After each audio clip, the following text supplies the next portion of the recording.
جس کو جو کچھ بھی ملا آپ کے دروازے سے، اللهم صل على سيدنا وشفيعنا وحبيبنا ونبينا ومولانا محمد وبارك وسلم صلاة وسلاما عليك يا رسول الله صلاة وسلاما عليك يا نبي الله صلاة وسلاما عليك يا حبيب الله فداك أمي وأبي يا رسول الله صلى الله تعالى عليه وسلم.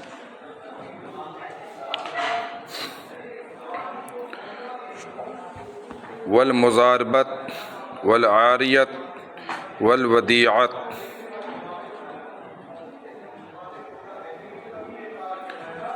للمشقة العظیمة في أن كل واحد لا ينتفع إلا بما هو ملكه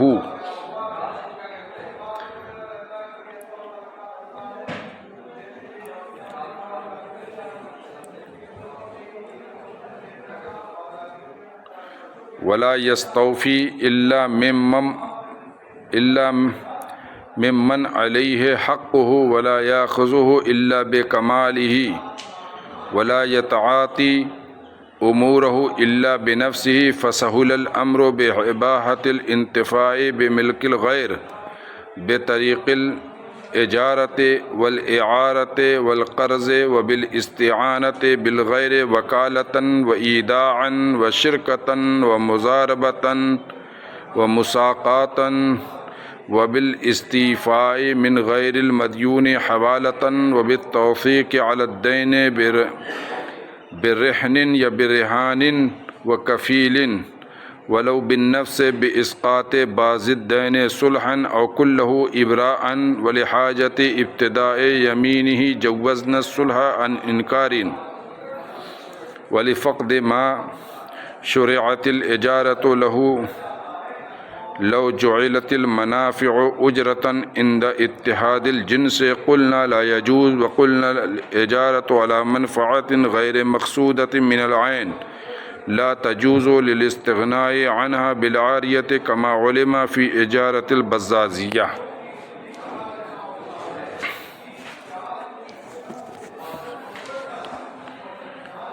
اور مزاربت اور عاریت کے طور پر لینا دینا اور ودیت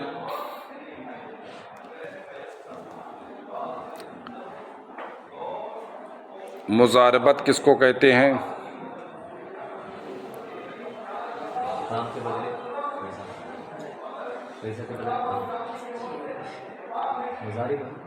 مزاربت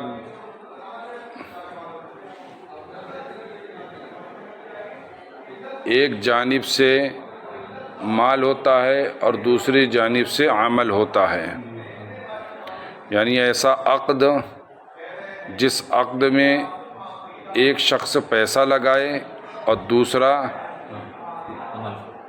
اس پیسے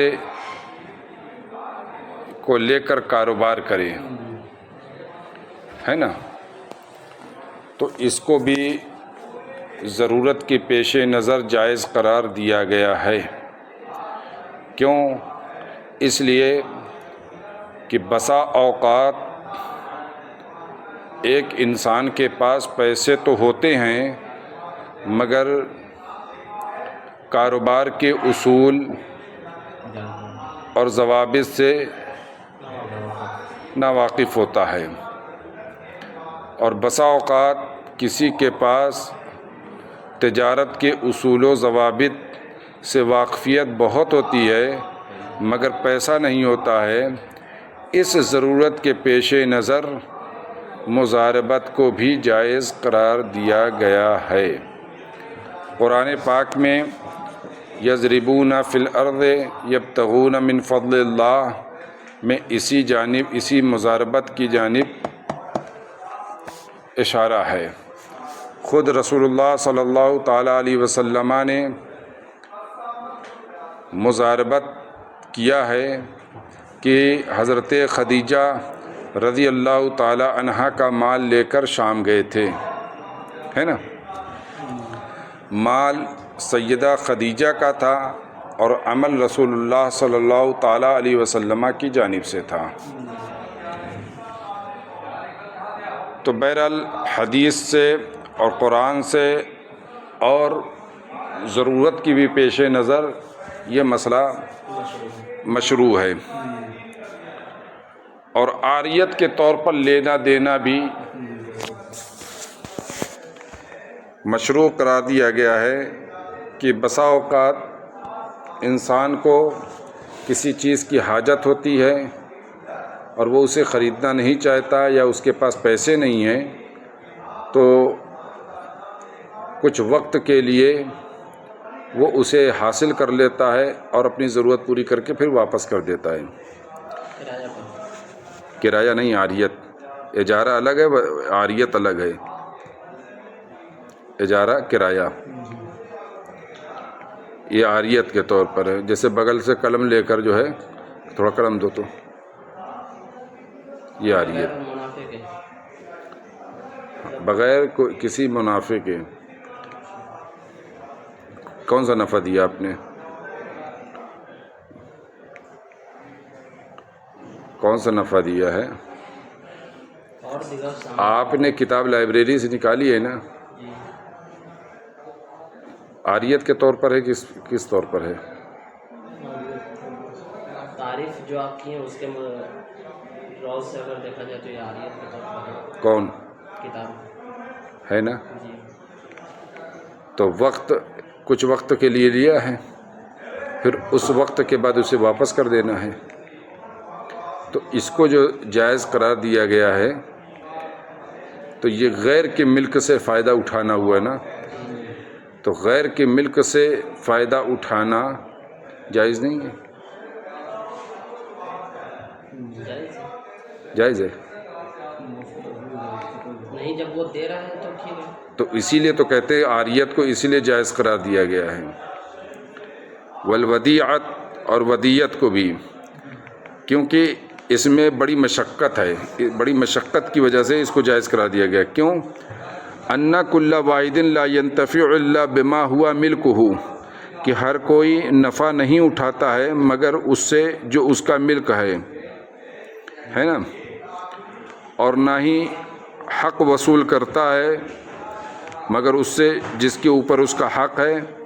ولا یاخذ الا بکمالہ، نہ ہی اسے پورا لیتا ہے اور نہ ہی اسے لے پاتا ہے مگر پورا، یعنی اسے پورا لے پاتا ہو۔ ولا یتعاطی امورہ، اور اپنے امور کو انجام نہیں دیتا ہے الا بنفسی، مگر خود، یعنی اپنے معاملات کو خود انجام دے۔ تو کبھی ایسا ہوتا ہے کہ کسی چیز کی کوئی چیز یا کوئی چیز اس کی ملک میں ہے، کوئی چیز ہماری ملک میں ہے تو ہم اپنی ملکیت سے فائدہ نہیں اٹھا سکتے، ٹھیک؟ اور یا میرا حق آپ کے اوپر ہے تو میں آپ سے حق وصول نہیں کر سکتا، یا جو حق ہے اسے پورا نہیں لے سکتا۔ کہتے نہیں ارے یار اس کے اوپر ہے تو کم سے کم تھوڑا ہی مل جائے، 10 لاکھ نہ ملے تو 5 ہی لاکھ دے دے، ہے نا؟ کبھی ایسا ہوتا ہے کہ اپنے کام کو خود انجام نہیں دے سکتا، ہے نا؟ یعنی ہر کوئی جو ہے اپنے کام کو انجام دیتا ہے ایسا نہیں ہے، بلکہ دوسرے سے انجام دلواتا ہے۔ تو کہا فَسَهُلَ الْأَمْرُ بِإِبَاحَةِ الْإِنْتِفَاعِ بِمِلْكِ الْغَيْرِ بِطَرِيقِ الْإِجَارَةِ وَالْإِعَارَةِ وَالْقَرْضِ، اجارہ کے طریقے پر اور اعارت یعنی عاریت کے طور پر اور قرض کے طور پر غیر کے ملک سے فائدہ اٹھانے کو مباح کر کے معاملے کو آسان کیا، معاملے میں سہولت پیدا کی، ہے نا؟ اچھا، اس کو فَسُهِّلَ الْأَمْرُ بھی پڑھ سکتے ہو، یعنی معاملے کی تسہیل کی گئی، تخفیف کی گئی، ہے نا. کیسے؟ بے اباحت الانتفاع بملک الغیر، غیر کی ملکیت سے نفع اٹھانے کو مباح کر کے. عاریت کے طور پر آپ نے کتاب لی ہے تو غیر کی ملکیت سے فائدہ نہ اٹھا رہے ہیں، یا کرایے کے طور پہ لی ہے تو بھی فائدہ غیر کی ملکیت سے اٹھا رہے ہیں، اور یا قرض لیا ہے آپ نے.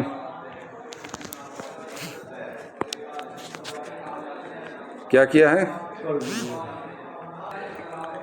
وَبِالْإِسْتِعَانَةِ بِالْغَيْرِ، وکالت کے طور پر، وکالتاً وَإِيدَاعًا وَشِرْكَةً وَمُزَارَبَةً وَمُسَاقَاتًا،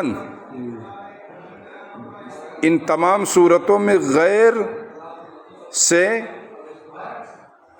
تعاون کو مباح کر کے معاملے کی تسہیل کر دی گئی ہے. غیر سے تعاون، وکیل بناتا ہے تو غیر سے تعاون لیتا ہے نا.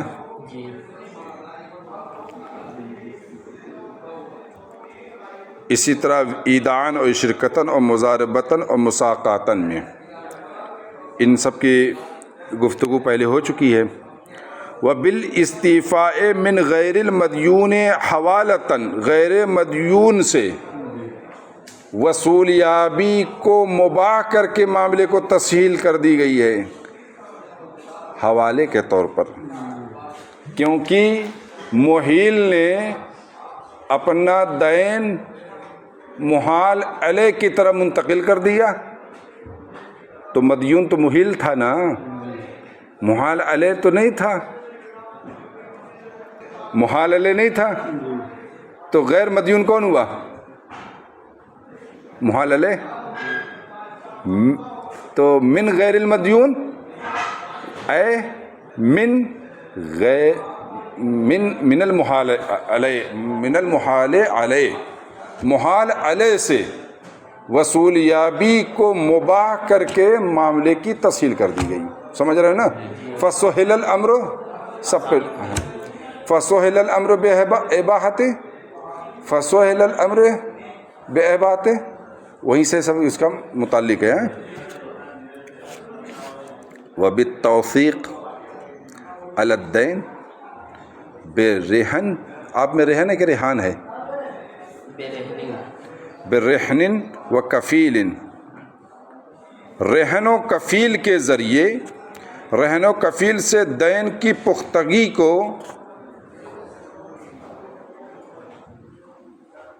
کیا کر دیا گیا؟ مباح کر دیا گیا. ارے بھائی قرض جب دیا جاتا ہے رہن میں تو رہن میں کوئی چیز رکھ لی جاتی ہے نا. رہن کس کو کہتے ہیں؟ حبس شیء بحق یمکن استیفاؤہ منہ، یہ تعریف ہے رہن کی. کل میں نے تعریف کی تھی کہ نہیں؟ اس کی تھی. یعنی کسی چیز کو حق کے ساتھ روک لینا،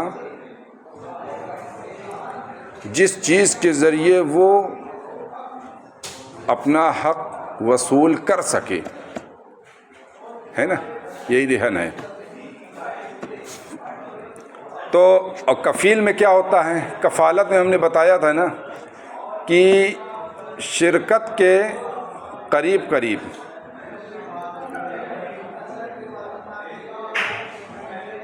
نہیں، شرکت نہیں، حوالہ کے قریب قریب، حوالہ کے قریب قریب ایک اصطلاح ہے فقہ کفالت، ہے نا. کفالت میں ضم الذمہ الی الذمہ فی المطالبہ ہوتا ہے نا. تو جس کو آپ گارنٹر کہتے ہو، تو کسی نے قرض دیا تو رہن رکھ لیتا ہے، گروی رکھ لیتا ہے کوئی چیز، تو اس قرض کو پختہ کر دیتا ہے کہ اگر جو ہے نہیں دے گا تو یہ چیز ہمارے پاس اس کی رہے گی، ہے نا، اس سے میں اپنا حق وصول کر لوں گا. اور اگر رہن نہ لیا